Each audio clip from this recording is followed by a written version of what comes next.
Capítulo quinto. Del modo de conducirnos en sociedad. 1. De la conversación. A. De la conversación en general.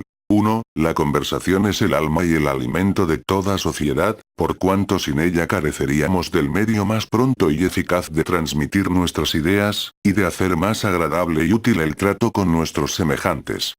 Pero pensemos que ella puede conducirnos a cada paso a situaciones difíciles y deslúcidas, cuando no esté presidida por la dignidad y la discreción, y que no basta el deseo y la facilidad de comunicar nuestros pensamientos, para hacerlo de manera que nos atraigamos el aprecio y la consideración de las personas que nos oyen. 2. Nada hay que revele más claramente la educación de una persona, que su conversación. El tono y las inflexiones de la voz, la manera de pronunciar, la elección de los términos, el juego de la fisonomía, los movimientos del cuerpo, y todas las demás circunstancias físicas y morales que acompañan la enunciación de las ideas, dan a conocer desde luego el grado de cultura y delicadeza de cada cual, desde la persona más vulgar hasta aquella que posee las más finas y elegantes maneras.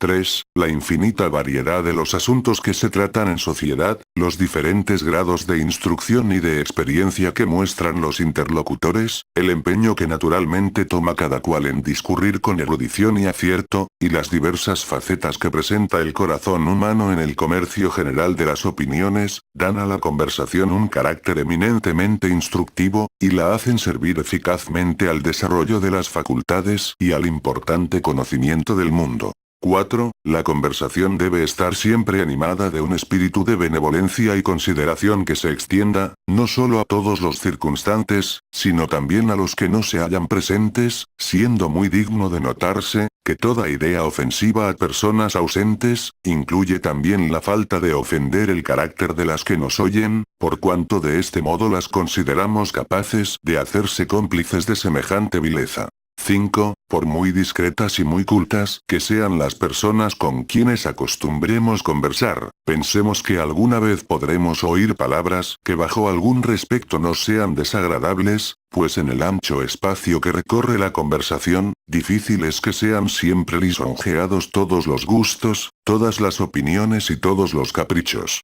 La tolerancia, que es la virtud más conservadora de la armonía social, será en semejantes casos nuestra única guía. Y así, dejaremos correr libremente todas las especies que se viertan en medio de una conversación pacífica y amistosa, sin manifestarnos nunca ofendidos por lo que evidentemente no se haya dicho con la dañada intención de mortificarnos. 6. La afabilidad y la dulzura son en todas ocasiones el más poderoso atractivo de la conversación.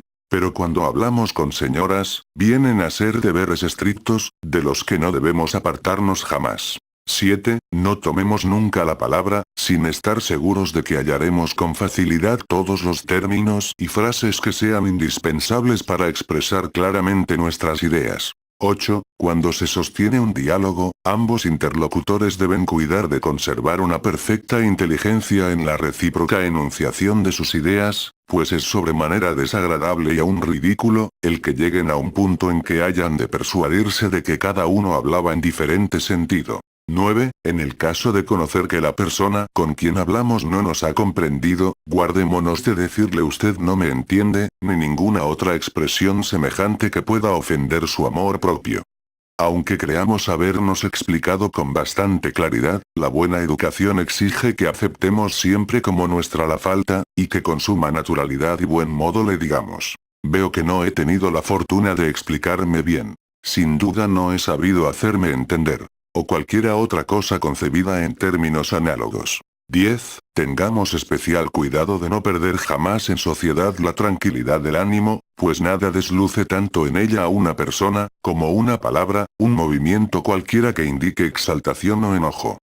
Cuando los puntos sobre los que se discurre se hacen controvertibles, se pone a prueba la civilidad y la cultura de los que toman parte en la discusión. Y si queremos en tales casos salir con lucimiento y dar una buena idea de nuestra educación, refrenemos todo arranque del amor propio, y aparezcamos siempre afables y corteses. 11. En ningún caso entremos en una discusión con una persona, sobre materias que no interesen evidentemente a los demás circunstantes. 12. Desde el momento que en una discusión observemos que nuestro adversario echa mano de sofismas, interpreta torcidamente nuestros conceptos, o bien empieza a perder la calma y a exaltarse, abandonemos decididamente la cuestión por medio de palabras suaves y corteses. 13. Evitemos siempre entrar en discusión con personas que no sean conocidamente discretas y de buen carácter. Y sobre todo con aquellas que estén siempre animadas de un espíritu disputador y de contradicción.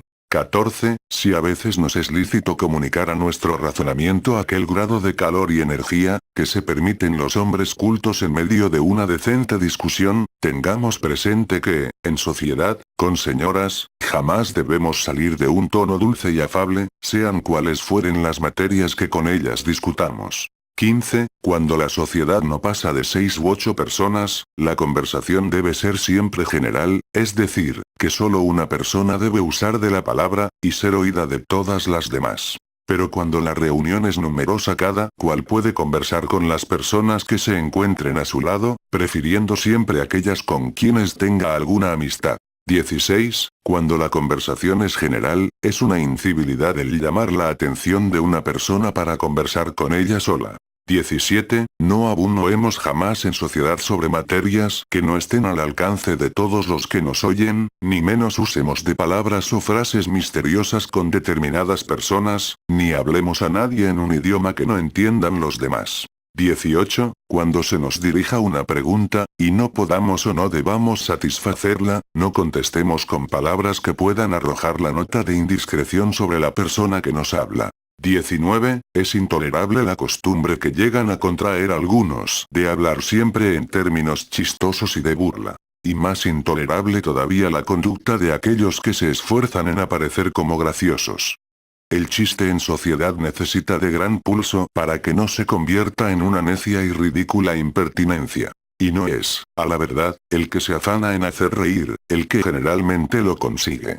20. Cuando en un círculo llegan todos a guardar silencio, toca siempre al dueño de la casa, o a la persona más caracterizada, tomar la palabra para reanimar la conversación. 21. Cuando acontezca que dos personas tomen simultáneamente la palabra, el inferior la cederá siempre al superior, y el caballero a la señora. 22. Siempre que una persona canta, toca, o hace cualquier otra cosa con el objeto de agradar a la sociedad, es una imperdonable incivilidad el conversar, aun cuando se haga en voz baja. 23. Jamás deja de ser molesta y fastidiosa, la conversación de una persona, cuando ésta habla con exceso. Los que llegan a adquirir este hábito, concluyen por hacerse intolerables en sociedad, y no hay quien no evite encontrarse con ellos. 24. Es igualmente insoportable la excesiva parsimonia en el hablar. La persona que por lo general no hace otra cosa que oír a los demás, manifiesta un carácter insociable y reconcentrado, o bien una carencia absoluta de dotes intelectuales, circunstancias ambas que la excluyen de todo círculo de gente culta y bien educada. B. Del tema de la conversación. 1. Al presentar un tema cualquiera de conversación, consultemos el carácter, las inclinaciones, las opiniones y todas las demás circunstancias de las personas que componen la sociedad, y en especial las de la familia de la casa en que nos encontremos, a fin de asegurarnos de que el asunto que elegimos ha de interesar a todos los que se hallen presentes, o de que, por lo menos, no habrá de serles desagradables bajo ningún respecto. 2. Procuremos hablar a cada persona sobre aquellas materias que le son más familiares, y en que pueda por lo tanto discurrir con mayor facilidad y lucimiento. Pero evitemos toda falta de naturalidad y discreción en este punto, pues el contraer demasiado la conversación a la profesión o industria de la persona con quien hablamos, podría hacerle pensar que nosotros la considerábamos carente de otros conocimientos. 3. Siempre que nos reconozcamos incapaces de alimentar la conversación de una manera agradable a las personas con quienes nos encontramos, guardémonos de tomar en ella una parte activa, y limitémonos a seguir el movimiento que otros le impriman, emitiendo observaciones generales, que no nos conduzcan a poner en descubierto nuestra insuficiencia. 4. La variedad de los temas contribuye en gran manera a amenizar la conversación. Pero téngase presente que no se note haberse agotado ya el interés de aquel sobre que se discurre.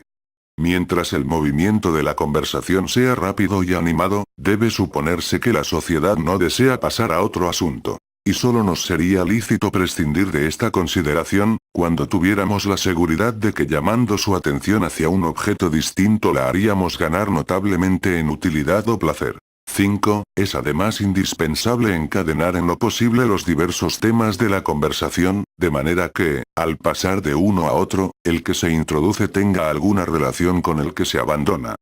Puédase, no obstante, presentar un tema totalmente inconexo, uno cuando se sabe que la materia que ocupa a la sociedad, no puede menos de ser desagradable para algunos de los circunstantes. 2. Cuando la conversación toma un giro que pueda conducirla a turbar la armonía o buen humor de la sociedad.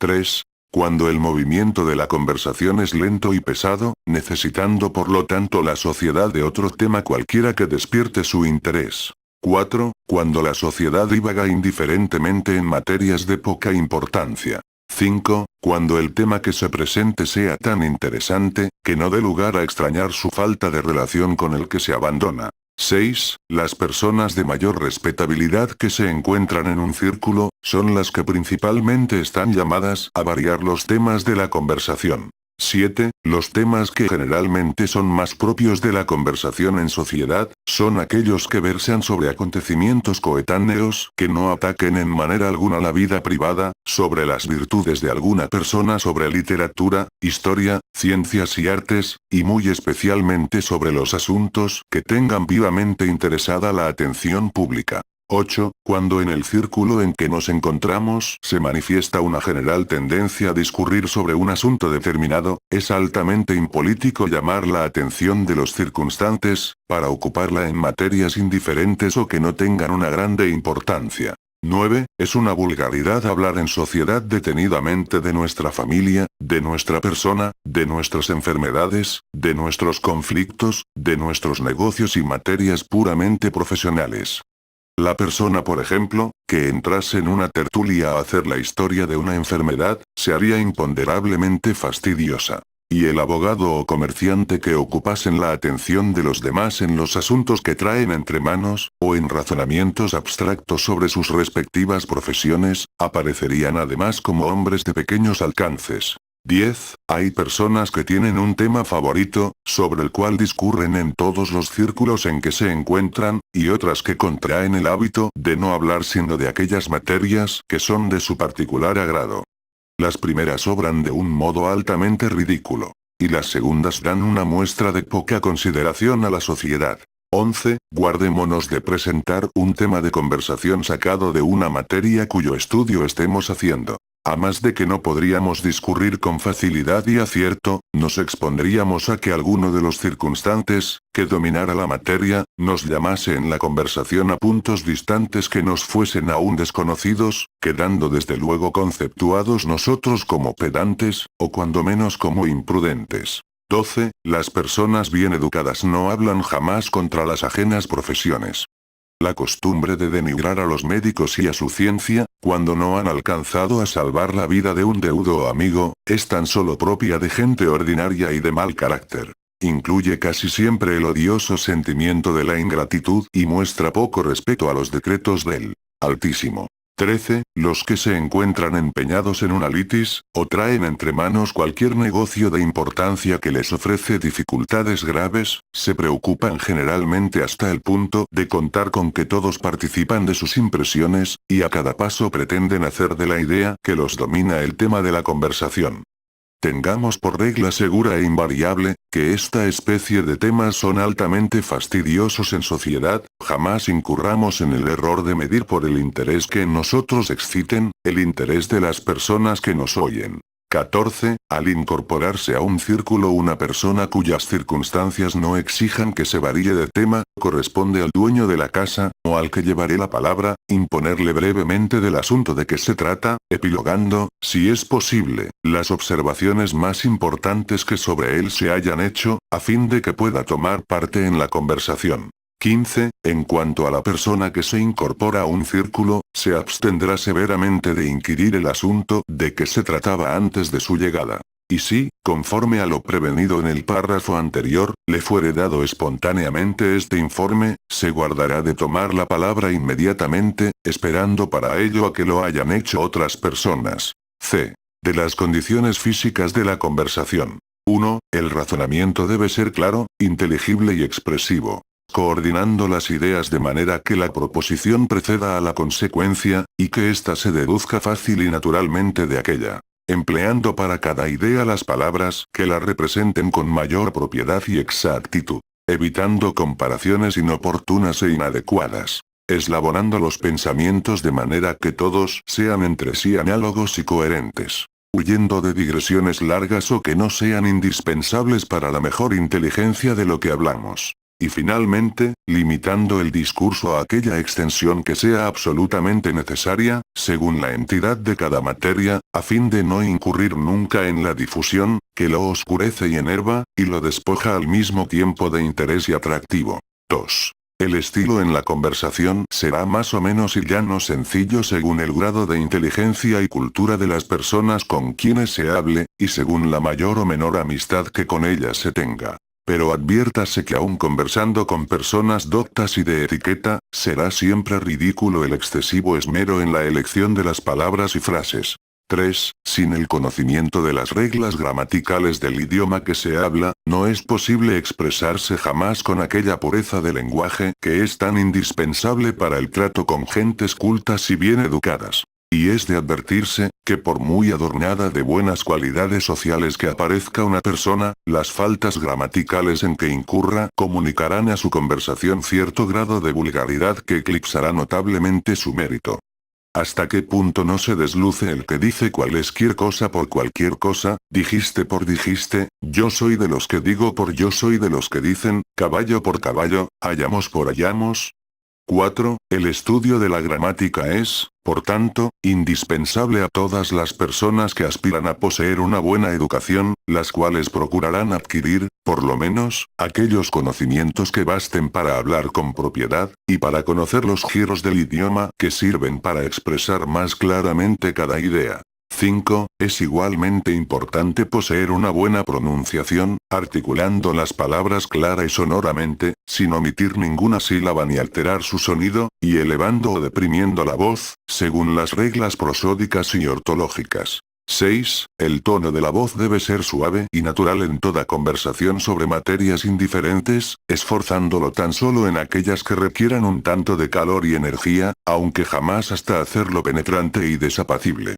En la mujer, como ya hemos dicho, la dulzura de la voz es no solo una muestra de cultura y de buena educación, sino un atractivo poderoso y casi peculiar de su sexo. 7. Las personas que tienen naturalmente una voz demasiado grave o demasiado aguda deben tener especial cuidado, al esforzarla, de no llegar a hacerla desapacible. Sin que por esto se entienda que dejen de darle aquella modulación que exigen siempre los sonidos orales, para no incurrir en la monotonía, que es un defecto no menos fastidioso y desagradable al oído. 8. Así la lentitud como la rapidez en la expresión, cuando se hacen habituales, son extremos igualmente viciosos y repugnantes. Pero conviene observar que según es la naturaleza del asunto, y según el grado de interés o curiosidad que ha llegado a excitarse en los oyentes, así debe hablarse con mayor o menor pausa, o celeridad. Un asunto serio requiere generalmente una expresión más o menos lenta. Al paso que la relación de un hecho interesante o chistoso se haría pesada y molesta, si no estuviese animada por una pronta y desembarazada locución. 9. Guardémonos de pronunciar las palabras con ese tono enfático, acompasado y cadencioso, que algunos emplean para darse importancia, y con el cual solo consiguen ridiculizarse y rebajar a veces el mérito real que poseen, mérito que resaltaría indudablemente en el fondo de una conversación sencilla y natural. 10. La palabra debe ir acompañada de una gesticulación inteligente y propia y de ciertos movimientos del cuerpo que son tan naturales y expresivos, cuanto que en ellos se reflejan siempre unas mismas ideas, sea cual fuera el idioma que se hable. Pero esta gesticulación y estos movimientos no tienen siempre igual grado de expresión y vehemencia, pues dependen de la gravedad o sencillez del asunto de que se trata y de la mayor o menor circunspección que imponen el carácter y las demás circunstancias de las personas que oyen. 11. La fisonomía del que habla debe presentar las mismas impresiones que sus ideas han de producir en los demás. Así es que en ella han de encontrarse los rasgos del dolor o de la compasión, si trata de acontecimientos tristes y desastrosos, o de las desgracias y miserias de sus semejantes. Y los de la alegría, si el asunto que le ocupa es agradable o chistoso.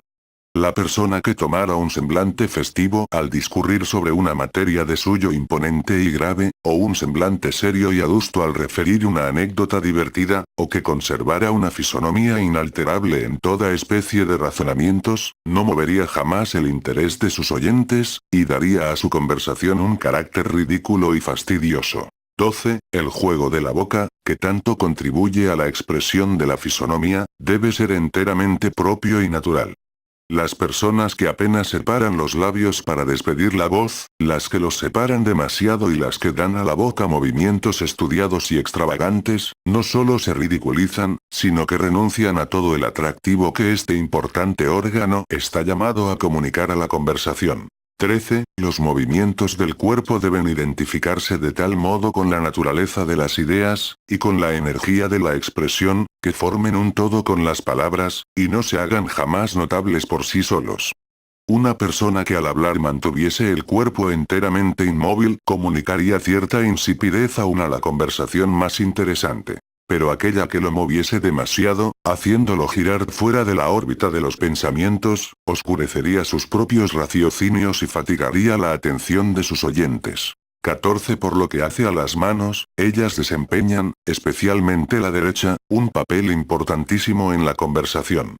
Sus movimientos deben también formar un todo con las palabras. Pero como son movimientos más notables que los del resto del cuerpo, necesitan ser cuidadosamente estudiados, a fin de que den fuerza y energía a la expresión, lejos de contrariar o debilitar su efecto. 15. Ambas manos deben tomar parte en la acción. Pero si la izquierda puede muchas veces mantenerse inmóvil, especialmente en una conversación llana y sencilla, no sucede así con la derecha, la cual debe acompañar la enunciación de casi todas las ideas.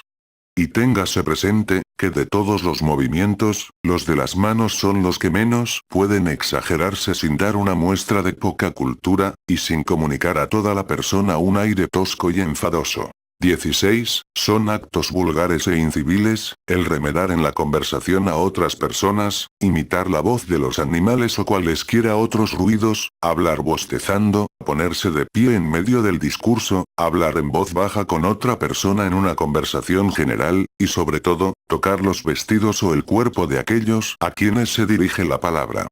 La mujer que tocase a un hombre, no solo cometería una falta de civilidad, sino que aparecería inmodesta y desenvuelta. Pero aún sería mucho más grave y más grosera la falta en que incurriera el hombre que se permitiese tocar a una mujer. 17. Dirijamos siempre la vista a la persona con quien hablamos. Los que tienen la costumbre de no ver la cara a sus oyentes son por lo general personas de mala índole o de poco roce con las gentes. Y es además de notarse que así pierden la ventaja de conocer en los semblantes las impresiones que producen sus razonamientos. 18. Cuando tomemos la palabra en una conversación general, dirijámonos alternativamente a todos los circunstantes, con un juicioso discernimiento los pasajes del discurso que a cada cual puedan ser más interesantes. Pero en estos casos habrá siempre una persona en quien deberemos fijarnos más frecuente y detenidamente, y esta será, con la preferencia que marca el orden en que van a expresarse, una de las siguientes. 1. La persona con quien sostengamos un diálogo. 2. La que de cualquier modo nos excite a hablar, menos cuando sea pidiéndonos la relación de un hecho que ya conoce, para que lo oiga otra persona, pues entonces será esta la preferente. 3. La señora de la casa. 4. El señor la casa. 5. La persona del círculo con quien tengamos mayor amistad. 19. Usemos siempre de palabras y frases de cumplido, de excusa o de agradecimiento, cuando preguntemos o pidamos algo, cuando nos importe y nos sea lícito contradecir a una persona, y cuando nos diga alguna cosa que nos sea agradable. Como por ejemplo, Sírvase usted decirme, tenga usted la bondad de proporcionarme, permítame usted le observe, dispénseme usted, perdóneme usted, y doy a usted las gracias, etc. Pero no sembremos demasiado la conversación de estas expresiones, sobre todo cuando no hablemos con señoras, lo cual haría empalagosa y fatigante, y manifestaría estudio y afectación, donde el principal mérito consiste en la sinceridad. 20. Es una costumbre incivil y ridícula, y que hace la conversación sumamente pesada y desagradable, la de interrumpirse a cada instante para dirigir a la persona con quien se habla las preguntas ¿está usted? ¿Comprende usted? ¿Me entiende usted? Y otras semejantes. 21. Cuando hablemos con señoras, con personas de poca confianza, o con cualquiera que por su edad y demás circunstancias sea superior a nosotros, no contestemos nunca sí o no, sin añadir las palabras señor o señora. 22. Debemos anteponer las palabras señor o señora, a los nombres de las personas que mencionemos en la conversación. Los que adquieren la costumbre de omitirlas no saben, sin duda, cuán grave es la falta en que incurren, ni cuánto se deslucen ante las personas sensatas y bien educadas que los oyen. Sin embargo, la igualdad en la edad, unida a una íntima confianza, podrá a veces autorizarnos para omitir aquellas palabras. Pero en esto guiamos siempre la discreción, pues hay ocasiones, como cuando hablamos en un círculo de etiqueta, en que semejante omisión es absolutamente injustificable. 23. Delante de personas que no sean de nuestra misma familia, o de nuestra íntima confianza, no hagamos jamás mención de nuestros padres, abuelos, tíos o hermanos, sino por las palabras mi padre, mi madre, mi abuelo, mi abuela, mi tío NDN, mi hermano N. Y cuando hayamos de referirnos a uno de nuestros parientes más cercanos que esté investido de algún título, abstengámonos de expresar este al nombrarlo. 24. Tampoco están admitidos en la buena sociedad los refranes y dichos vulgares, las palabras y frases anfibológicas, y toda expresión cuyo sentido sea oscuro y pueda conducir a los oyentes a diversas aplicaciones y conjeturas. El hombre culto apenas se permite uno que otro donaire, uno que otro equívoco presentado con gracia, oportunidad y discreción, y cuya antigüedad no haga fluctuar un solo instante el juicio de sus oyentes. Aunque jamás, cuando se encuentra en círculos de etiqueta, o donde hay alguna persona con quien no tenga ninguna confianza. 25. No empleemos nunca en la conversación palabras inusitadas, ni las que sean técnicas de alguna ciencia o arte, cuando podamos valernos de vocablos o frases o bien de locuciones perifrásticas, que, sin apartarnos del lenguaje común, nos permitan expresar claramente nuestras ideas. 26. También debemos abstenernos de introducir en la conversación palabras o frases de un idioma extranjero, cuando no estemos seguros de que lo poseen todas las personas que nos oyen. Y aun teniendo esta seguridad, pensemos que el exceso o la inoportunidad en este punto puede comunicar a nuestra conversación cierto sabor pedantesco. 27. El uso de los adagios y sentencias requiere especial tino y cordura. Tanto para no prodigarlos, haciendo de este modo pesado y fastidioso el razonamiento, como para elegir aquellos que sean menos comunes y al mismo tiempo más graves y sentenciosos, y sobre todo más análogos a la idea que vienen a reforzar, adornar o esclarecer.